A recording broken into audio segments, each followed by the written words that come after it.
तो बाद में अगर इसको देखिएगा दोबारा तो आपको फिर उसमें नॉइज आएगा। इसीलिए अगर आपका क्वेश्चन खत्म हो गया हो या बोलने का अगर आपको काम नहीं हो तो माइक को म्यूट रखिएगा तो आपको बेटर रहेगा। तो इसका थोड़ा टेक्निकल डिफरेंस मैं आपको बता रहा हूँ, समझने की कोशिश कीजिएगा, क्योंकि इसको समझ जाते बेसिक चीज़ अगर आपको अच्छा तरह से समझ में आ जाता है तो फिर आगे जो हैवी चीज़ होता है, जो थोड़ा सा दिक्कत वाला चीज़ होता है, वो भी आप बहुत ही आसानी से समझ जाओगे। इसमें फोकस करने का मेन मेरा पर्पस वही है, क्योंकि बाद में जाके आपको सर्किट में, बोर्ड में, स्कीमेटिक में, वो उसमें आपको समझने में आसानी हो। अगर इस बात को नहीं समझे हैं तो उसमें क्या होगा, आपको मतलब 50% ही समझ में आएगा, पूरा का पूरा समझ में आपको नहीं आएगा। तो चलिए एसी, इसका वैल्यू आप देख रहे हो टाइम के अकॉर्डिंग इसका वैल्यू क्या है, चेंज हो रहा है। जैसे जीरो है, जोड़ी जीरो से बढ़ के 220 हो रहा है, फिर जीरो हो रहा है, फिर -220 हो रहा है, फिर जीरो हो रहा है। तो इस वैल्यू को या इस तरह का वोल्टेज से कोई भी डिवाइस चलाना पॉसिबल ही नहीं है, क्योंकि मानिए एसी से चलने वाला डिवाइस है तो उसको 220 मिलेगा तो चलेगा। 0 वोल्ट में तो काम नहीं करेगा, माइनस वोल्टेज में तो काम नहीं करेगा। तो इस तरह का वोल्टेज से किसी भी पार्ट को चलाना पॉसिबल नहीं होता है। तो इस वोल्टेज में क्या होता है, एक चेंज किया जाता है। वो चेंज क्या होता है, जैसे मानिए टाइम सेम है, सेम टाइम है, अभी जितना 1 सेकेंड ऊपर है नीचे भी वही टाइम है, लेकिन ये जो साइकिल है इसको हम कितना बोलेंगे, 1 साइकिल। ये ऊपर वाला हाफ हो गया, नीचे वाला हाफ हो गया, दोनों को जोड़ेंगे तो एक साइकिल हो जाए। एक साइकिल का मतलब पूरा एक इस तरह का सर्कल। तो दोनों को हम जोड़ेंगे तो इस तरह का हो जाएगा एक साइकिल।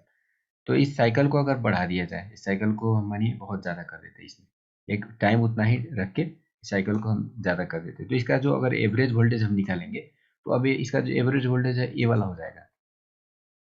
एवरेज वोल्टेज इसका ए हो जाएगा, ए वाला, ये जो वोल्टेज है वो इसका एवरेज होगा। और इसका अब आउटपुट अगर हम देखेंगे तो एसी इस तरह का होगा। पहले इस तरह का था, जब हम इसको इसका नंबर को इंक्रीज कर दिए, ज़्यादा कर दिए, जो साइकिल है उसको अगर हम ज़्यादा कर देंगे तो इसका नेचर कुछ इस तरह का हो जाएगा। तो इस तरह का मतलब ये क्या है, इसका एवरेज वोल्टेज मानिए 220 है, तो 220 तो फिर भी ये नहीं है, कभी 220 हो रहा है, कभी थोड़ा सा कम हो गया, इसको मानिए 215 मान लेते हैं। तो 215 से 20 के बीच में क्या हो रहा है, होता रहेगा, चेंज होता रहेगा। लेकिन इस तरह का वोल्टेज होने के बाद अब हम इससे डिवाइस को चला सकते हैं, डिवाइस को इससे हम काम करा सकते हैं।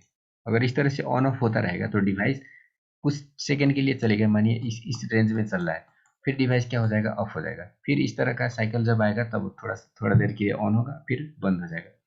तो जब तक हम ये जो साइकिल है उसको नहीं बढ़ाते हैं तब तक ये जो वोल्टेज है हमारा वो यूज के लिए नहीं रहेगा, उसका कोई भी यूज नहीं होगा।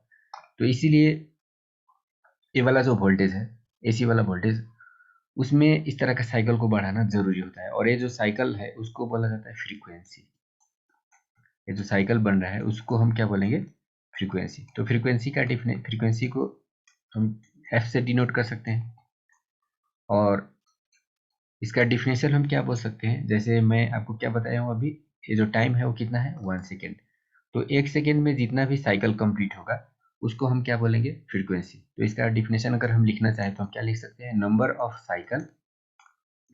Of cycle completed in 1 second. मतलब 1 सेकेंड में कंप्लीट होने वाला साइकिल को हम क्या बोलेंगे, फ्रीक्वेंसी बोलेंगे। मानिए 1 सेकेंड में 10 साइकिल बन रहा है तो फ्रीक्वेंसी क्या होगा, 10। 20 बन रहा है तो फ्रीक्वेंसी क्या होगा, 20।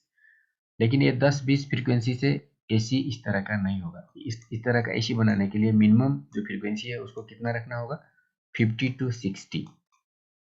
50 to 60। तो अगर आप कोई डिवाइस खरीदते हैं तो उसमें लिखा भी होता है, आपको लिखा रहा वोल्टेज लिखा रहेगा 220 से 250, और फ्रीक्वेंसी एफ लिखा रहेगा 50 to 60।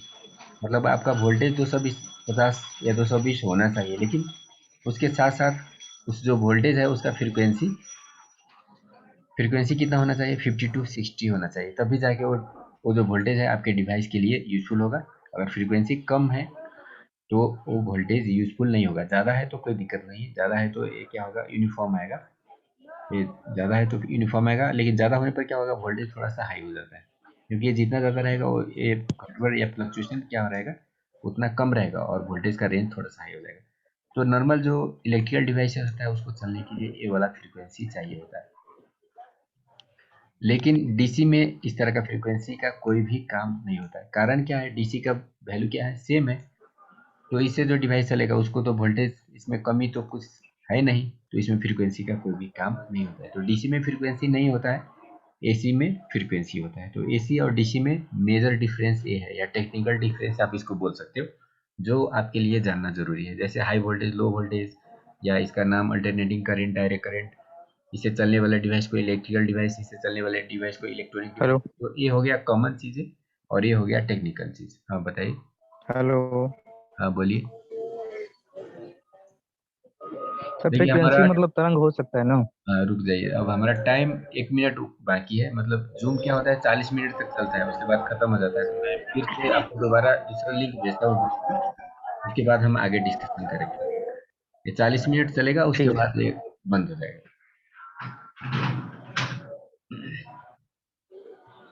दूसरा लिंक मिलने के बाद ठीक। फिर हम डिस्कस करते हैं, जो भी आपका क्वेश्चन है क्लियर करेंगे। ओके। Okay sir. ओके, ठीक है।